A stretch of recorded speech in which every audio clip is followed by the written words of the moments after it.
Here is a suspenseful horror story written to be about 700 to 800 words, which typically takes around 5 minutes to read at a steady, dramatic pace. The Whispering Mirror. The rain didn't just fall on Blackwood Creek, it attacked. It hammered against the cracked windows of the old manor Elias had inherited, a rhythm that felt less like weather and more like a warning. Elias stood in the master bedroom, the floorboards groaning under his weight. The room was empty except for a tall, silver-framed mirror bolted to the far wall. It was draped in a heavy, moth-eaten velvet cloth. His uncles had been specific. Whatever you do not uncover the glass. Some reflections are better left unseen. But Elias was a man of logic, not superstitions. He grabbed the corner of the velvet. With one sharp tug, the cloth fell. The mirror was beautiful, but the glass was dark, darker than it should have been. As Elias stared, his own reflection stared back. But something was off. In the reflection, the candle he held was burning with a blue flame, though in the real world, it was yellow. He leaned in closer. "Just a trick of the light," he whispered. "Trick of the light." The echo didn't come from the room. It came from the mirror. Elias froze. His reflection hadn't moved its lips.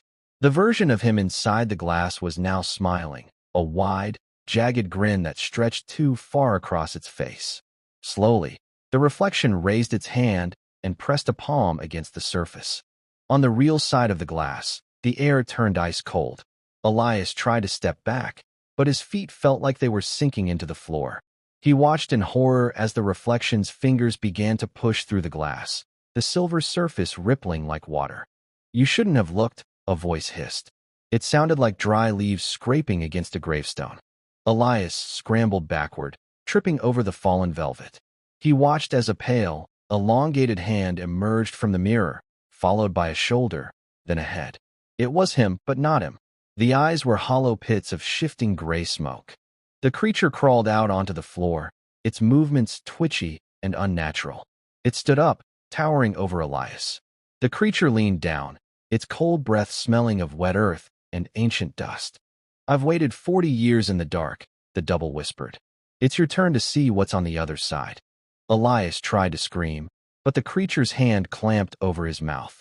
Its skin felt like cold marble. With a sudden, violent jerk, the creature dragged Elias toward the mirror. Elias clawed at the floorboards, leaving deep grooves in the wood, but it was no use. As they reached the silver surface, Elias felt his body dissolving. The glass felt like freezing oil as it swallowed him whole. One final tug, and Elias was through.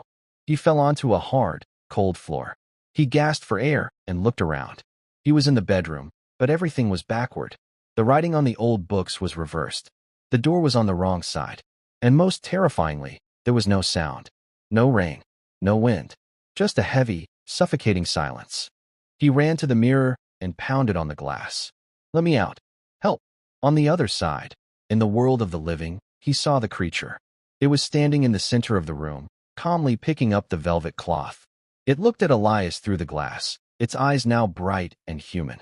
It winked. The creature tossed the cloth over the mirror.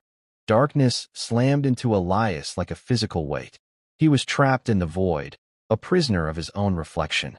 And as the last bit of light vanished, he heard 1,000 other voices from deep within the glass, all whispering the same thing. "Welcome home." Tips for voice generation. Pacing. Read slowly during the descriptions of the mirror to build tension. Tone. Start with a curious, slightly skeptical tone and transition into pure panic by the end. Sound effects. If your AI tool allows, add rain and thunder, background noise, and a low drone or wind sound for the final scene in the mirror dimension.